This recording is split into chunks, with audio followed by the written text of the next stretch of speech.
Praise the Lord. கர்த்தருடைய நாமம் மகிமைப்படுவதாக.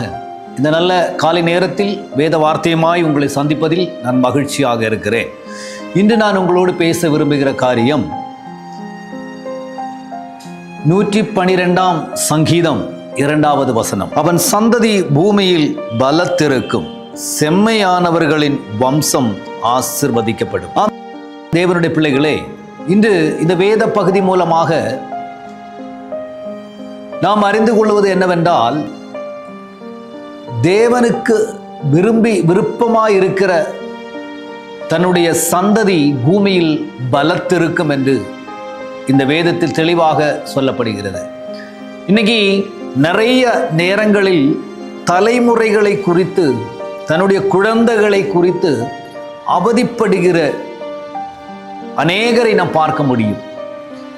என்னுடைய குழந்தைகள் இப்படி இருக்கிறது, அவர்களுடைய எதிர்காலம் எப்படி ஆகுமோ என்று ரொம்ப பாரத்தோடு இருக்கிறவங்க உண்டு.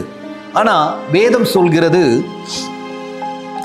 உன் சந்ததி பூமியில் பலத்திருக்கும் என்று.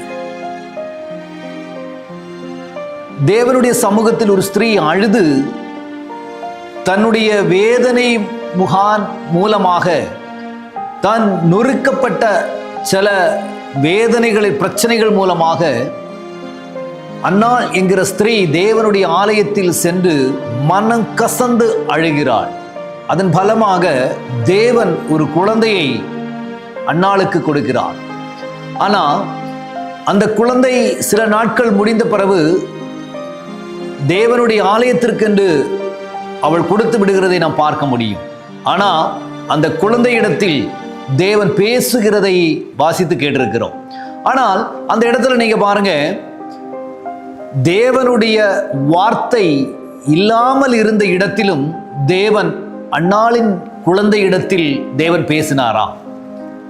அந்த இஸ்ரவேல் ஜனத்திற்கு தீர்க்கதரிசியாக அந்த குழந்தையை சாமுவேலை கர்த்தர் மாற்றினார் என்று நாம் பார்க்க முடியும். ஆம் தேவனுடைய பிள்ளைகளே, இன்று தேவனுடைய சமூகத்தில் குழந்தைகளை குறித்து பாரத்தோடு இருக்கிற உங்களை பார்த்து ஆண்டவர் சொல்லுகிற ஒரு காரியம், நீ குழந்தைகளுக்காக எதுவும் செய்ய வேணும் அப்படின்னு இல்லை. தேவனுடைய சமூகத்தில் நீங்கள் குழந்தையை அர்ப்பணித்து உன் தலைமுறைக்காக தேவனுடைய சமூகத்தை நீங்கள் அழுது ஜெபிப்பீர்களானால், தேவனுக்கென்று ஒப்பு கொடுப்பீர்களானால், உங்கள் தலைமுறைகள் இந்த உலகத்தில் பலத்திருக்கும், பலசாலிகளாய் இருப்பார்கள். அவர்கள் எல்லா ஆசீர்வாதங்களும் பெற்று அவர் பரிபூர்ணமாய் இருப்பார்கள் என்று வேதம் சொல்கிறது. கர்த்தர் அவர்களை பயன்படுத்துவார் என்று கர்த்தர் சொல்லுகிறார். இன்னைக்கு யாராவது உங்களுடைய குழந்தைகளை குறித்து, உங்களுடைய தலைமுறைகளை குறித்து, அவருடைய எதிர்காலங்களை குறித்து, அவருடைய படிப்பை குறித்து யாராவது வருத்தத்தோடு இருக்கிறீங்களா?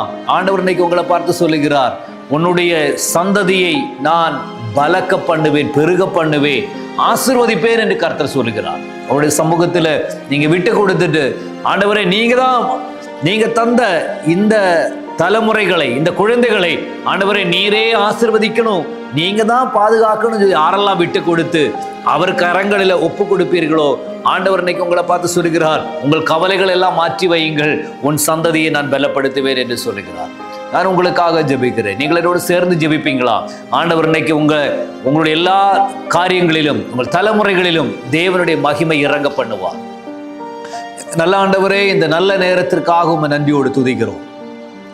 ஆண்டவரே, தலைமுறைக்காக ஆண்டவரே வருத்தத்தோடு பாரத்தோடு இருக்கிற உமது பிள்ளைகளை ஆண்டவரே நீர் கண்டிருக்கிறீர். ஆண்டவரே, தலைமுறைகளை ஆசீர்வதிக்க, தலைமுறைகளை பெருக பண்ணுகிறவர்.